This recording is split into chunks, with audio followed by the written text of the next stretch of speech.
Hello, my name is Paul Kurchina. I've been working in the community space, especially in the SAP world. I'll really date myself for over 3 decades now, especially with the America's SAP's user group. I've always been believed in the power of community, and I've always believed in this whole topic area of communities of practice, and that's the whole essence of today's talk. But just before we get rolling, just a reminder, feel free to post your questions in the chat. We'll be sharing post this as well, the presentation and the recording. So just some added context. As I said, I've been involved in communities for decades, and always been interested in this whole theme around communities of practice. When I first came across a book on communities of practice by Etan Wettinger a few decades ago, I believe. I can't remember the exact year. Phil can probably enlighten me in a couple of minutes or remind me of that. But I've always been a believer in not just external communities, but also helping people cultivate their communities internally, especially around this whole thread of communities of practice. So I've been was monitoring Etan Wettinger and Bev for a number of years, and I just so happened to be on a family vacation in Lisbon in about 2 years ago. And lo and behold, I get a notice a few weeks before it that there's this Etan and Bev are doing a community of practice workshop just outside of Lisbon. So I can't turn down, even on vacation, a good opportunity. So I got basically a vacation pass from my wife to visit this city called Sempra. How is that pronounced? Phil, how do you pronounce it? It's Sembra. Sembra. For a day and a half out of my family vacation. And I had the great opportunity there to meet Phil Reid with JPMorgan Chase.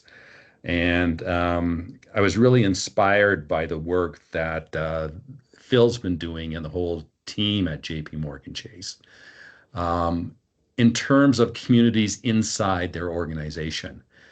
And for me, proof point in all this, I actually just came across an article not too long ago about the great work that JPMorgan Chase was doing in terms of developing talent internally from an AI perspective. And called out in the report was specifically the work in around communities of practice. So it further inspired me to reach out to Phil and graciously get him to join us on today's call. So I'll turn things over to Phil. Keep your questions in mind for the end of Phil's presentations. And like I said, I'm inspired.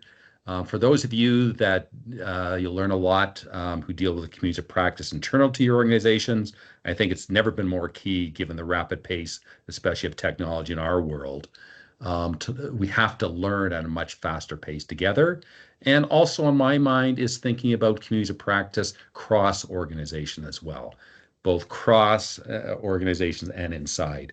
And I'll share with you a little later on in the webcast, as I mentioned, the promo for this, link to an access to a free ebook.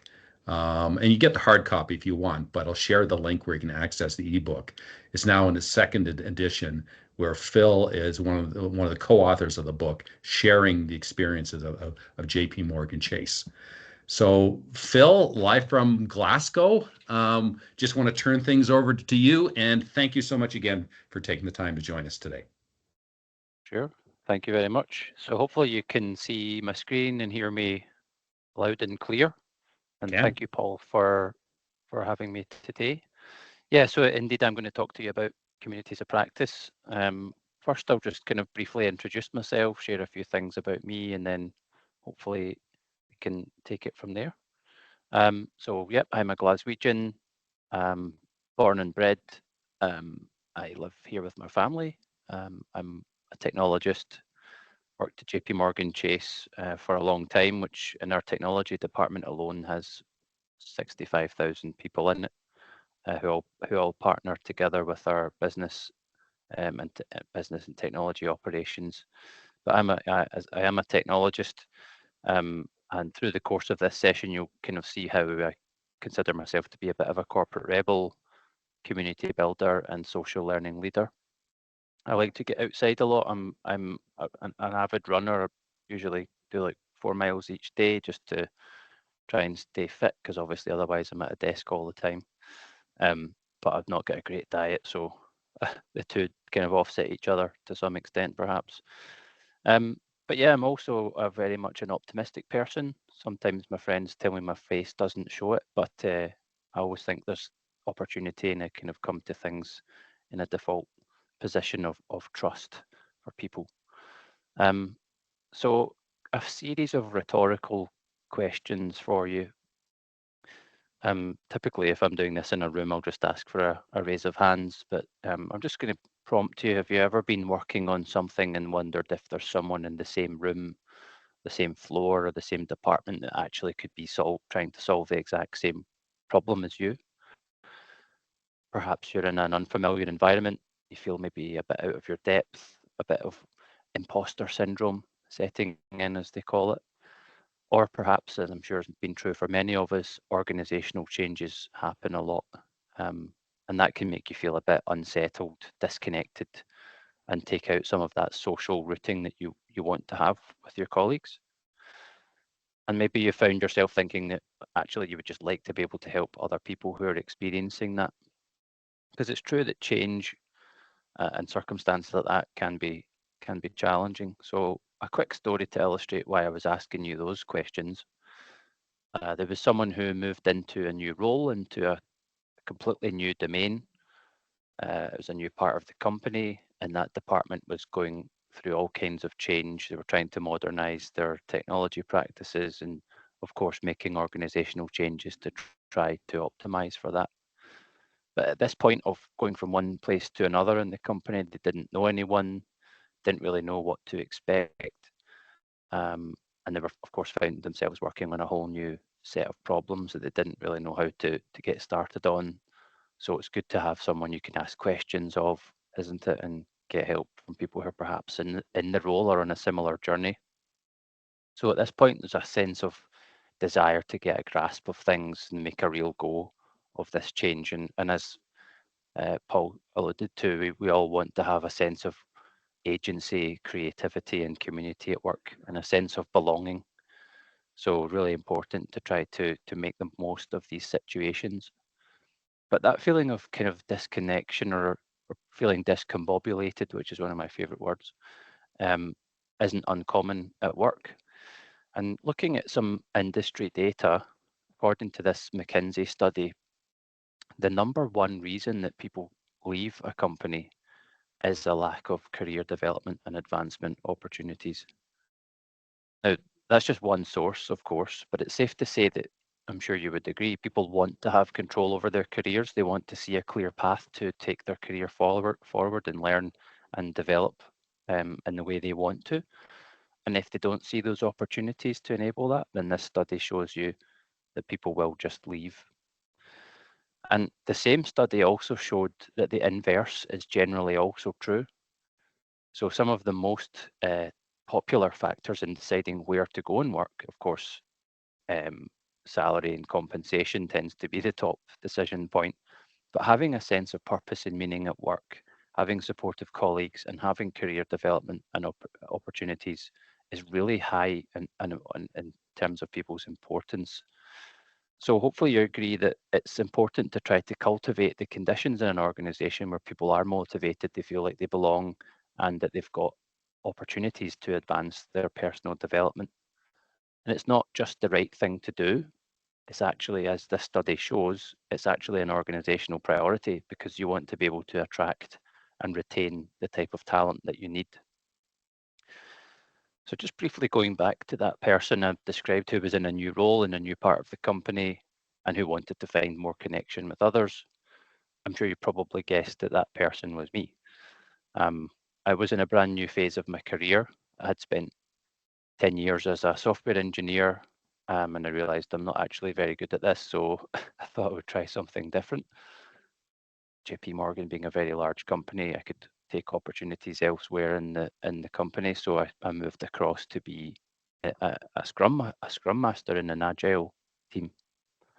but I'm not someone who typically does a lot of change. I like routine, so I found this very unsettling. But this is also when I found that I could have quite a meaningful experience at work, and I was invited to join a little community of practice. And this is just a small group of people who would meet together in the office. They would have cakes together, chat about work, share templates and ideas. And it was the safe place I could go to ask questions about the new role. And they gave me all sorts of tools that meant when I went back to my new team and my new job, it made me look like I knew what I was doing. And I thought this was really inspiring. I just thought in this massive company with all this change going on, I'd found a home, I'd found a little community of people that I could count on. I could see the way that I could advance my career, people I could say hello to in the kitchen or ask questions of, or even get a mentor. So this is why I believe that there is vast value in nurturing and cultivating communities of practice. So if there's one thing I'd like to accomplish today, it's to inspire you to start or join a community of practice or different types of community, just to keep working on those things, because there's so much value in doing that. So now that we're kind of the context has been set a little around the community of practice and why I'm so passionate about it, I'll explain a bit more about what community of practice is, what problem it helps to address, and how we've nurtured communities here at JPMorgan Chase, which was one of the largest financial institutions in the world. And as Paul mentioned, I'm going to give you some hopefully useful takeaway guides and things that will help you in your journey of community building. So it was way back in 2014 when I started researching the power of communities of practice after I had benefited from being a part of that little group.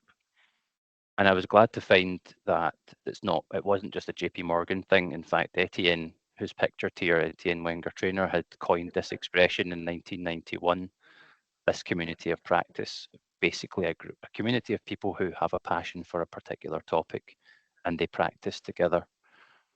So Etienne is the de facto industry leader. If you've not heard of him, he's the most quoted author in the field of communities of practice. And so I thought, that's great. This already exists as a concept. I can learn more about it. And so I started to dive a little bit more into the theory of it. Obviously, the word community is used a lot. It's a bit of an overloaded term. There are so many different types of community out there. So for the purposes of communities of practice, I want to be clear that there are three core elements of a community of practice and that it takes design. So we'll look at each one in turn of domain, community, and practice. So the domain is the thing we care about, it's the topic that we're really passionate about. And there's some examples there on the screen for popular topics like AI, ML, cybersecurity, software engineering, software architecture, product management, user experience. These are all terms I'm sure you'll have heard of. So the community of practice should really revolve around something that people really care about, that they can hang their careers on and talk about external to the organization as well. And the second core element of a community of practice, you can't have it without people. So community is really describing the people who are caring about it. So for our communities of practice, every community that we have is open to everyone to join, and you don't have to be an expert. So it's a very inclusive, welcoming environment for people to learn in a social setting. And it doesn't matter if you're brand new to the firm, just out of university, or whether you've been here for 20 years like me, all are welcome. And in the context of the community, you're a learner. And so, okay, you've got a domain and you've got people, but bringing them all together doesn't mean much unless you do something. And that's where the practice comes in. So this part of it describes what the community does together to generate new knowledge, to develop their skills, and help them to come up with things that you can then apply. So perhaps going back to your team with new ideas, new tools, techniques, and report that back into the community. And that creates this positive momentum of shared experiences. When your community is effectively designed around these three pillars of domain, community, and practice, you'll see in the Venn diagram that right in the middle, the little flame, that's where the magic really happens. A community of practice that's well designed has people that really care about a topic. They're passionate about it, they trust each other in the community, and they're practicing together, generating new skills and ideas. So just continuing on my journey, back in 2014, we didn't have ChatGPT or Claude or whatever AIs that are out there at the moment. So I just went on YouTube and had a look. Is there anyone else, I thought, who's done this before? There must be someone whose experience I can learn from. And there was a great talk by Emily Weber. She wrote this book, Building Successful Communities of Practice. It's really nice because it's very short and concise. You could probably read the whole book in less than an hour, and it puts across in really nice, simple terms what a community of practice is and how it benefits and how people can be successful with it, of course. So I definitely recommend that you read that if you're interested in starting a journey with communities of practice. But for me, this was a bit of an epiphany moment because there was a whole book that I could read on this. So I went back to work and ordered a bunch of copies off Amazon and handed them out to other people, other colleagues who were interested in communities of practice. So a few of us got together, we brainstormed some ideas, we knew we needed a brand, and we came up with this idea of Ignite. That's the name of our communities initiative.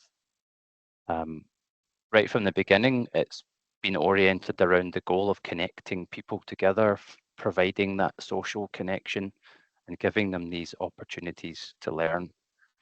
And of course, the name Ignite is intentional. We're trying to inspire, ignite a passion for people's learning and to have these new communities launch with others. So that was the vision that we had right at the start. We wanted to have more communities of practice for people. But we needed a way to get started. We needed a sort of a boost, as it were.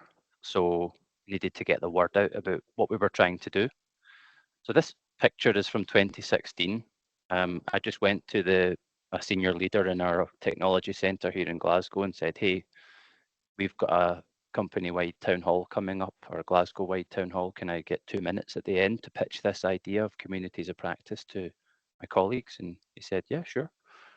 So there you can see the logo. You can see that we had some simple explanations that I'm even giving you today, but you can also see back then that despite being optimistic, still quite expressionless. So the way Ignite works is that it's by the people, for the people.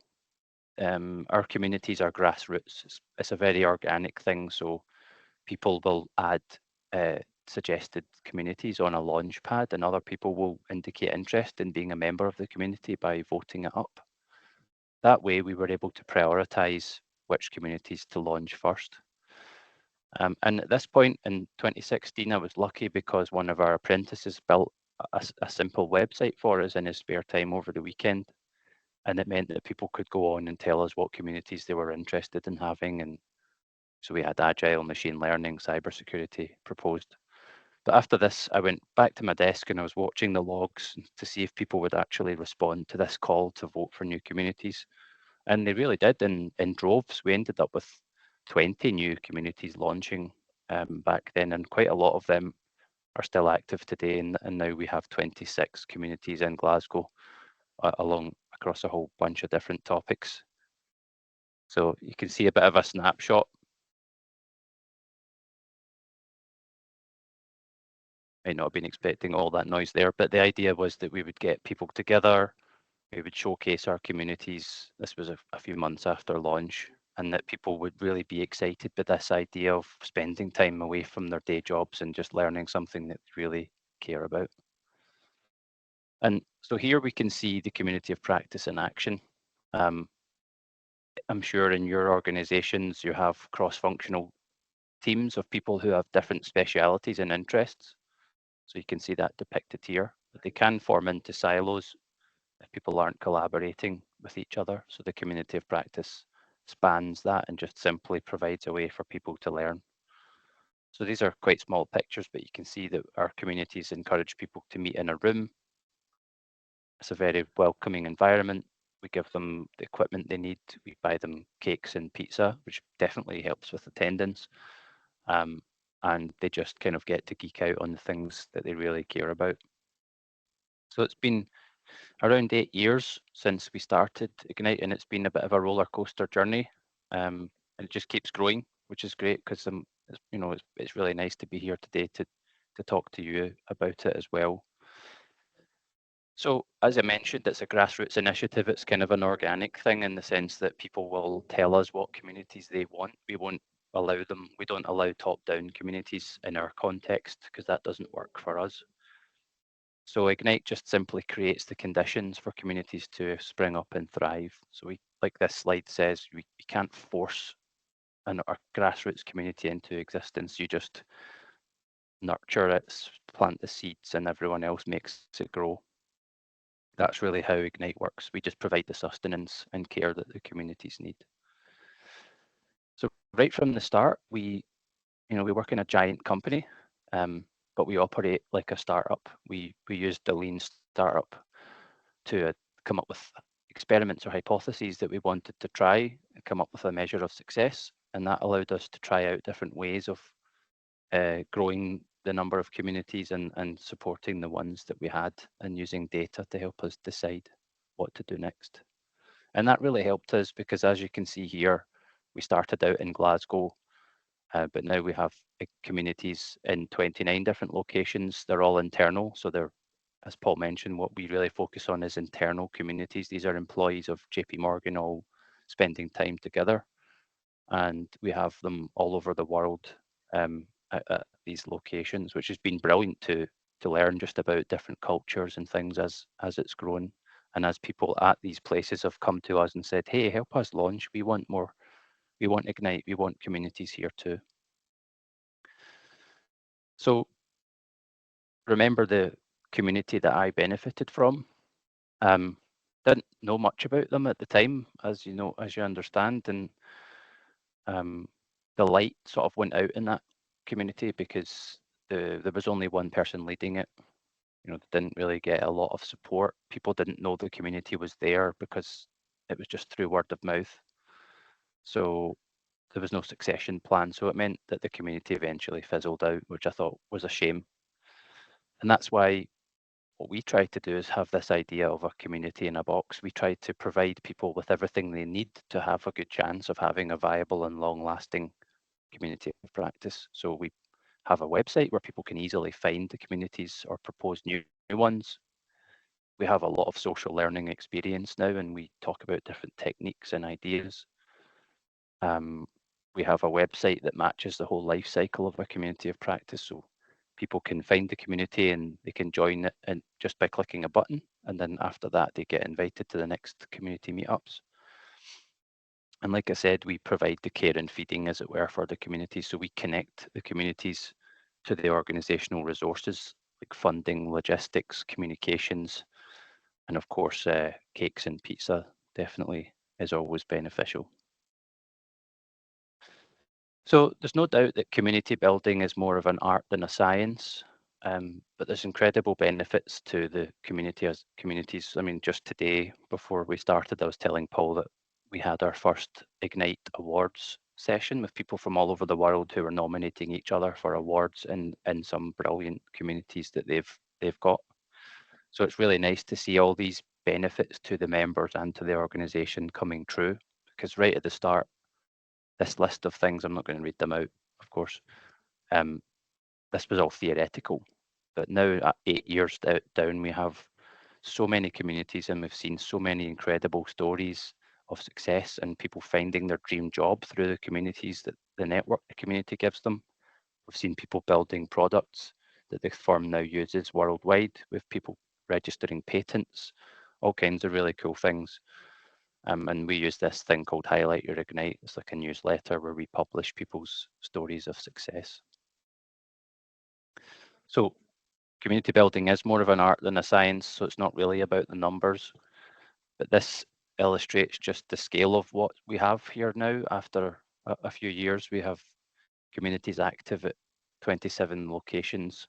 There's 225 of them across a whole spectrum of topics, from agile to user research and everything in between. We have 22,000 people who are all JP Morgan employees as members of our communities, and we have about 1,000 community leads or people who are helping in leadership positions. So it's been an incredible experience, and even for those 1,000 people, we try not to talk about it as volunteering. They're not volunteering to lead a community of practice, they're actually leaders. So we talk about Ignite as a fulcrum of emergent leadership. And you can actually tap into that as a real talent pool. So that's a key thing I would like you to think about if that's a new idea to you, is that community of practice is really a leadership opportunity. So it's now from a kind of side hustle project that I was just doing as a passion project. It's now my full-time job to run or to support our communities. I'm product manager of Ignite. So if you add me on LinkedIn, you'll see me talking about the things that we do. And it's just brilliant. Every day is different because all of our communities are different, and we hear these incredible stories about what they're up to. So the recognition of it goes all the way to the top. Laurie Beer is the CIO of JPMorgan Chase. She's a member of the board, and she has a budget of $14 billion to spend every year. So everyone in technology, she's their boss. And she's a big fan of our communities of practice, and gives her support so that people can feel like they can step away from their day job for a bit, as it were, and go and learn something new. And she can see it as a fulcrum of leadership and talent. So we're really grateful to have had her support for a long time as well. We've been in the news a couple of times. We've had a few articles, particularly during COVID. Quite a few news outlets recognised that the community can still be the home, even though people were all working from home. So our communities of practice really survived being remote only, even though, as I showed you earlier, they prefer to meet in person when they can. So it was nice to have that recognition. And you can Google JP Morgan Ignite, and you'll be able to see some of these articles if you're interested. But going back to Etienne, you can see him there. Him and Etienne and Bev are pictured there along with myself, Per and Heidi, who we were the ones that sort of started Ignite and lead it globally. So he's the one that kind of coined the term community of practice, and he's really excited by what's happened here, with the branding and giving an initiative around communities of practice a name. It's really had excellent engagement from people, and putting some of that social connection back in, so that people are at work, but they feel connected to others, they feel a sense of belonging, they feel like they can learn and advance their careers. And just last week, I heard a few stories from people who said that they would have left the firm sooner, and they're still at the firm. They would have left the firm if they hadn't had the community of practice as a way for them to connect with others and learn. So that's kind of the story of what we've done. And what we don't say is that this same approach for us is not going to work for everyone else. Every organization is unique. But what we tried to do is, and part of the partnership that I have with Bev and Etienne, I did a social learning project, a sort of certification with them. And we, as Paul mentioned at the start, co-authored this guidebook, Communities of Practice Within and Across Organizations. Now, it's not a prescriptive, codified, like scaled framework. You'll follow this recipe and you'll have all these communities. It's more of a set of experiences and patterns for things that have worked for us. So the idea is it's quite a big book, but you can jump to the different sections that interest you. And so it's available for free if you scan the QR code, or just go to wengertrainer.com. You'll find a download available there as well, but you can scan the QR code with your phone, and you can order it off Amazon if you prefer a paper copy to scribble on, or you can download the free PDF version and have a look for yourself if you want to try before you buy, as it were. But for me, it was really a way to give back to the community and help others to get the joy and satisfaction I've had from my own community building experience. And so if you do, download the book, you do read it, then we'd love to hear your feedback, because we're on version 2, but we're going to keep updating it over the years. So thank you very much for the opportunity to be here with you today. my journey into communities of practice has completely changed the direction of my career, and in fact my life. It just made me a much happier person because I love my job so much. It's great to hear all these new stories.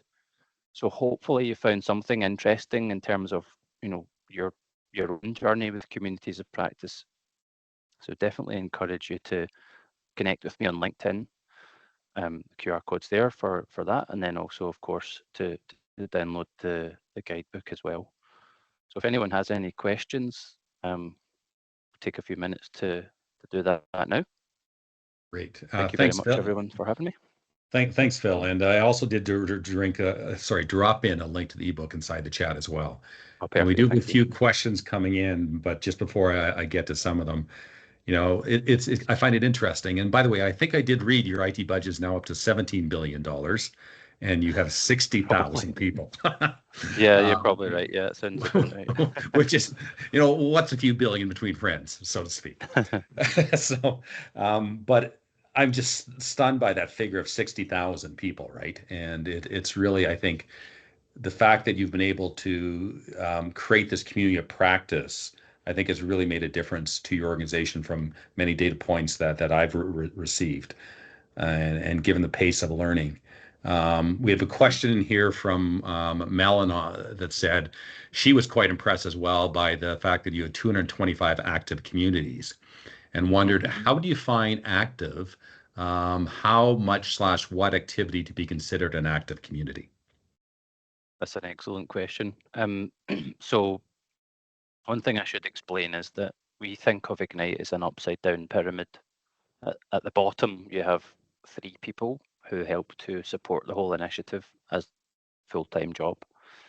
And then at each of those locations where we have an active communities, we have what we call a core team. And they don't operate the communities, but they are a social learning team that's the interface between us and the communities. And their job is to monitor the communities and give them the support they need. So we don't have a formal definition of active. But what those core teams do is they each have a person who's the point person for the community, and they keep in touch with them. They ask them how they're doing. Are they holding meetups? Are they posting stuff on their team's channel or on their wiki site? And what happens is, you know, it's a life cycle. So in the same way that we liken it to a living thing. When a community goes quiet and everyone's like, yeah, we're done, we just mark it as retired. And it's easy because if someone else comes along, as happens quite a lot, if someone comes along with new ideas and new energy, they just click a button and it comes back active again, and they just continue as it was. So a lot of what we do and a lot of what's in the guidebook is more heuristics and suggestions rather than rules. We only have one rule in Ignite, and that's don't do it alone. You know, don't be the only person running a community because it's too much for one person. So I hope that answers. I know it's maybe not quite as specific as you might have thought, but for us in our context in JP Morgan, that's how it works for us. Great. Thank you. Next question here, and by the way, getting many thank you for the presentations. How do you engage the employees to attend the communities, and how is this perceived? And are there any measurable deliverables? 2 parts to that question, I guess. So engaging with people. So for us, the brand is super important. People associating it with a name. Then we have a lot of internal initiatives. So people see Ignite, they know it means communities of practice. So what we do is publish those success stories a lot that I mentioned. Those experiential stories. We have blogs and we do videos and stuff like that. And we also take a lot of photographs. When people see others in a room enjoying themselves and learning, it creates a bit of FOMO, we find. So that helps.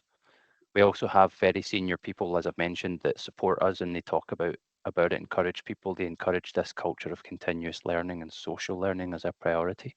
I mean, we're still a way to go on that, but that helps as well. And people just are really passionate. We don't have to do much pushing. We just make people aware of the possibilities and they come, which is why the whole initiative has grown so much. In terms of deliverables, we're quite chilled on that. Like we've had communities, as I mentioned, that have done incredible things. Don't know if you've ever heard of AWS Deep Racer. It's a worldwide competition that AWS run using racing cars and its AI and stuff like that. So JP Morgan won that a few years ago, and the place that they practiced was our Ignite AIML community in Hyderabad. So we've had people registering patents, as I mentioned, for innovation.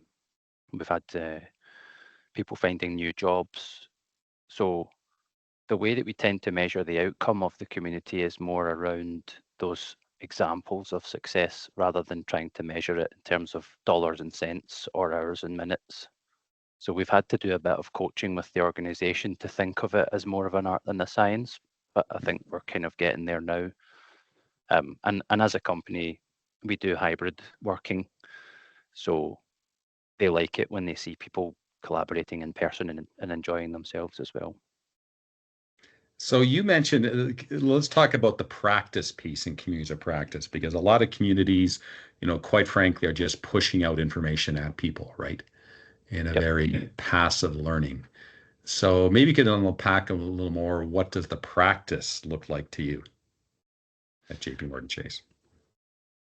So they'll do hackathons, they'll do coding events, they'll do public speaking, practicing.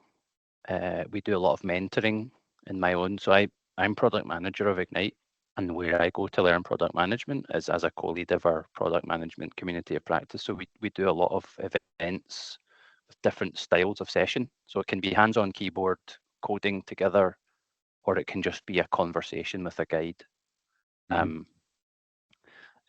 So the practice is really the hands-on part. We do a lot of workshops and stuff like that as well. But so we try to, although we will have communities that will do a sort of front of the room talk, that's fine, but we shouldn't only do that. We encourage them to do the hands-on experimentation as well. So it varies per community, but we encourage them to design their sessions so that when people leave, they've got something they can go and try. And that's where the value creation framework comes in that Bev and Etienne have published. You mentioned as well a couple of comments in terms of about lean startup and viewing your community as a startup, right? That really resonates with me quite a bit. I have this enterprise architecture community I'm cultivating, and I use the same language as viewing as a startup. And you also mentioned, and you and I had one of our last calls, we talked about, you recommended a book to me called Transform, moving to a product operating model. Could you Yep. talk a bit about, people don't like to be thought of as a product, but how you sort of apply a product operating model, so to speak, with Engage? Yep. So the way we look at it is so that the whole Ignite initiative, we operate as a product in the sense that we set goals, we have a roadmap for different activities we run. We're very clear on trying to be at the global level. We try to understand what's the goal and how do we know if we've been successful. So that's the sort of product thinking that we use. We don't really apply that to the individual communities themselves as much. We let them do it their own way. So we do have some communities that use those sort of styles and others don't. I'm sure you can imagine across the whole community of communities, they all do things differently.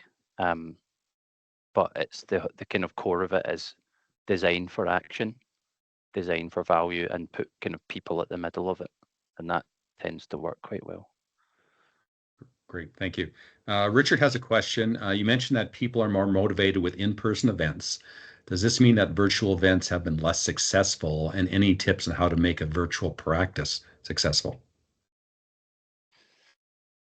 So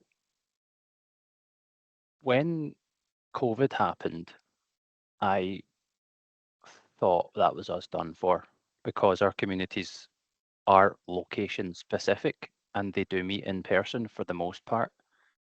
That's partly because JP Morgan is giant and we have lots of people physically co-located in different centers, so they can just walk up and down to a different room and have their session. What I really appreciated was when we went into lockdown, they just viewed it as an enabling constraint. They just said, well, we'll just all do all our sessions online. And we were like, right, cool, that's great. So what we did to try to respond to that, and it's in the guidebook, is we created a toolbox of different tools and techniques that they could use for virtual sessions. So there's a script. If you download the guidebook PDF, you'll see there's a section on virtual sessions, and it's trying to have variety. Use the tools like voting, polling, getting people to speak up, use breakout rooms and Zoom to get people practicing together, even though they're not physically in person. We found that really works. And even now, most communities prioritize in person, but most of our communities also do virtual sessions sometimes, because my own community in Glasgow, we meet in person probably 4 out of 5 times, but we also hold virtual sessions because we have a lot of members who are not in Glasgow and they just like keeping up with what we're doing. So it's kind of variety is the spice of life, I think, and giving guides for people, giving tips and inspirations for people who are leading communities can mean that they can be really successful virtually, I would say. Great, thank you. Another question here. So is the community work considered so the community work is considered volunteering and not, quote, yet bracket included in personal career development. Are they seen positively from a management perspective? It's a great question. So that's part of the evolution of what we've done.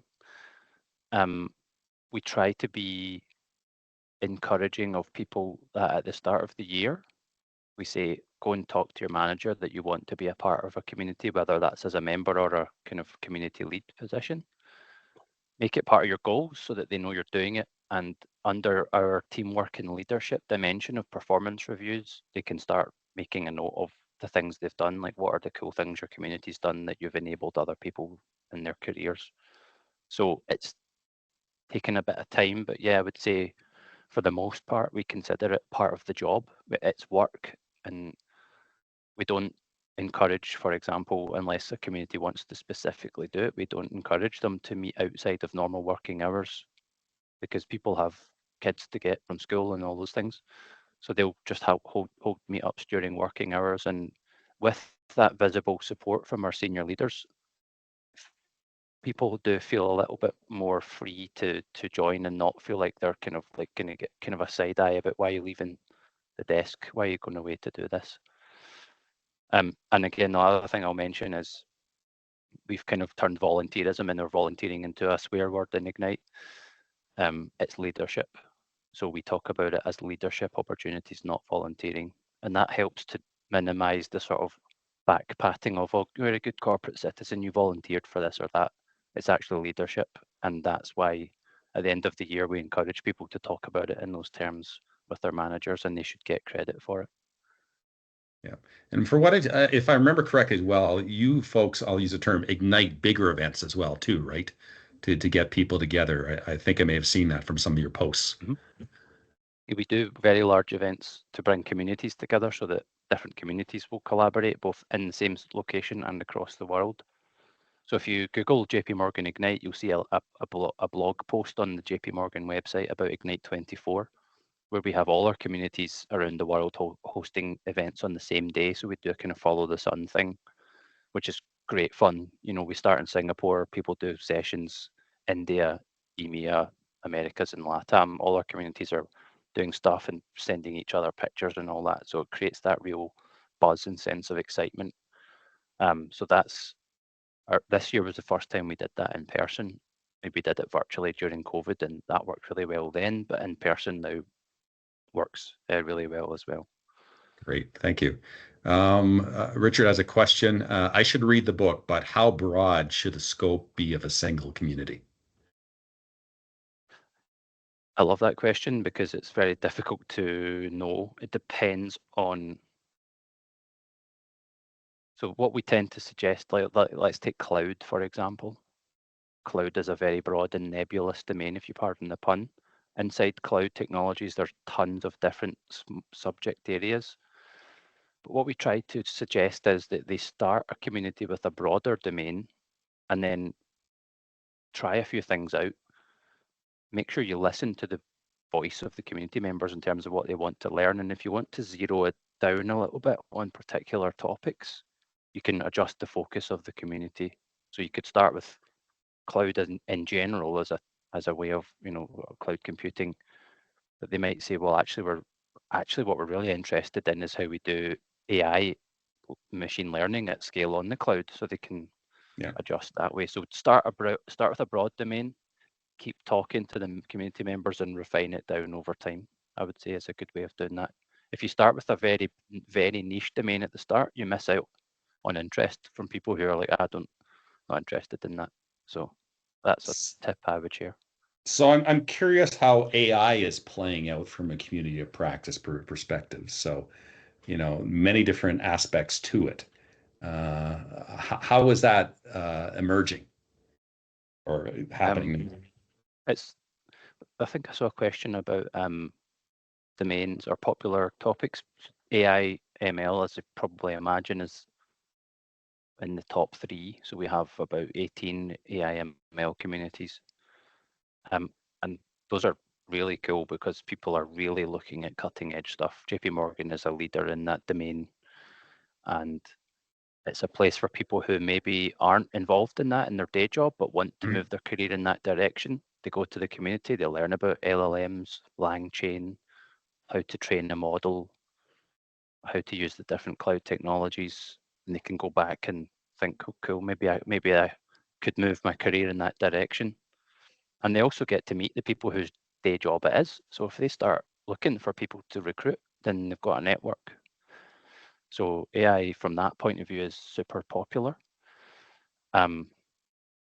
So yeah, and that's been a really fast growth area this year, just as it is in the world in general. We tend to find the topics that our communities coalesce around are the popular ones at that point in time.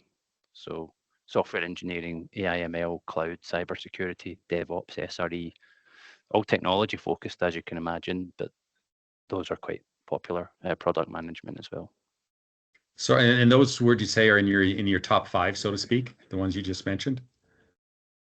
Yeah. So across 225 communities, we have about 18 that are AI ML related. We have 27 cloud communities. We have something similar on software engineering. So we have communities in the same domain at different locations. They'll meet in person, but what we also try to get them to do is to work with other communities at other locations in the same domain and collaborate, share ideas, share tips. And, if you've ran a session in Glasgow, let's share it with London and they can run it as well. Do you have communities in around human skills in any form? I'm curious. Professional development, we have a lot of those around leadership, manager skills, public speaking, those kind of things. So, and we also have a lot of communities around user experience design and user research. So there's kind of very technical stuff, but there's also more professional development communities as well. Excellent. Comment by Melon, really nice session. I've attended many on community building, but seldom left with so many new ideas. Thank you, and congratulations on building such a movement in your organization. So that's kind of what we designed this session for. So that's nice to hear. Well, you mentioned even that comment alone makes this worthwhile, because my goal is just to get more people doing this. It might sound weird, like, in the sense that JPMorgan is a very competitive company, but my goal is for more people to be building communities and sharing what they do, because I've learned a lot from others, and so it's kind of pay it forward by me sharing with them. So thank you for that comment, Malin. Thank you. I'm glad old friend, I'm glad she could join. So you mentioned about community in a box. Can you talk a little more about that? Yep. So I guess it's a bit like the same way that we provide the guidebook to this group of here's a book that says what community practice is, how you get it started, some tips for keeping it active, how do you connect to your organization. Ignite's just a bit like that. If you were interested in launching a new community, we help people gather the crowdsource the interest. We help them organize their kind of pilot launch event. Then we have a brand toolbox with like PowerPoint templates, email templates, logos, loads of photos they can bring into their presentations, that sort of thing. So and also the funding aspect, of course, as well. People want money to buy equipment. Like we've had people building 3D printed robots and train sets that are powered by IoT devices. If they're doing projects like that, they can come and say, hey, can we get a bit of money to buy some stuff? And we're like, well, sure, go and do it. So it's kind of that solving problems for them so they can focus on the community activities is kind of what the community in a box is all about. Right at the beginning in Glasgow, we did give them an actual box. It's like a big white box with like stickers and pins and mugs, and they love the merch. Yeah, merchant swag is always good. Did you also have, I'm trying to remember, almost playing cards or cards? Yeah, we created our own version of cards for community builders. That was a facilitation technique. So it was my colleague Per that designed them. They're a facilitation technique for people to have inclusive conversations at their social learning meetups in the communities. So they're making sure that we were listening to everyone in the room and everyone had a voice. So that's another kind of thing in the toolbox. It's just for that, it so happened that we actually physically created those cards as well. Great. So we just have a couple more minutes. So if any sort of last question, and while I'm waiting to see if anything else comes in, Phil, as you sort of look forward, bit of a vision of your community, where do you see things sort of headed? And do you see anything like AI helping you from a community side? I'd be interested. I think a lot about we think about AI into products and different things, but I monitor a lot how AI can help communities as well. So just curious, anything on that? Yeah. So one of our goals for next year is to make it easier for communities in different locations to connect with each other. So I mentioned that they do that at the moment, but it's more ad hoc. We want to make more of the community of communities idea within domains. So we've done that in cloud. We have tons of cloud communities with 9,000 people in them. And so we take that massively engaged pool of people and we carefully connect them to the strategy for what the firm is doing in that space. So we're going to do more of that next year. What was the second part, Paul? Sorry. More about AI. AI. Yeah. AI. So, I mean, even in today's chat, you've got Otter plugged in. So things like transcript summarizing is incredibly useful because you then have your community memory done for you. You can just take the summary and post it somewhere, and it means that if people who haven't been able to make it, they can still see a summary of what the community's done. So that helps because not everyone can attend every session. So we have our own internal AI tools that do some of that. And then the other thing is actually in the social learning setting, being willing to ask questions of an LLM like ChatGPT, ask it questions, but be careful obviously with bias and critically look at what it returns so that you're kind of not accepting all its answers. But the community can use that as a kind of oracle of knowledge you can ask things of and critically review its responses. So those are a couple of things in that space, but I'm sure if you were to ask that of our AI community leads, they'd have a whole bunch more ideas. So one last question. Have you seen or are you working on cultivating communities of practice for leaders of communities of practice in Yes, different we have organizations?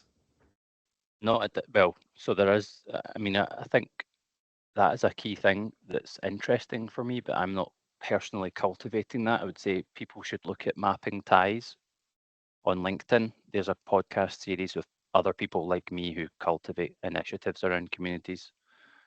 So there's people in loads of different regions and organizations who are sharing their similar sort of stories of their community building. Sorry, what was that called again? I'll put it in the chat. It's called Mapping Ties. Thank you. If you look for it on LinkedIn, you'll see that I can't type in it for some reason. Mapping Ties. If you look for it on LinkedIn, you'll see the podcast. It's available on Spotify and Apple Music and stuff like that as well. So you'll hear people from PwC and just ties, TIES. Yep. So it's kind of mapping the map. Who's out there building community? That's the key question that they ask, and that's why they have different people on. So that's the external view. Internally, yeah, we do community of community leads. So they share ideas for how they can be successful in their respective communities, and helps them to see that they're not alone. Other people have similar challenges with how to keep the community active and vibrant. Awesome. So Phil, in terms of, might be one more question typed in, so I'll just, what is, I always like to ask people, what is the one key thing you'd like most people to take from your session today? The one key takeaway? Your money quote, in essence, for what you talked about. Ask yourself what you think you could how you or your organization could benefit from having communities of practice, or advancing them in one way, and just make it a goal to make one step towards that. So what's your own personal vision for communities of practice, if you have one? And just think, okay, that might be ambitious, but just say, like, what's the one thing I can do to take that next step, and do it. Then you're already started your journey. So I would say do that, and then of course download the guidebook, have a look, see if it's useful to you. Let me know. Great. So thanks again, Phil. I want to thank you, and I want to thank our audience.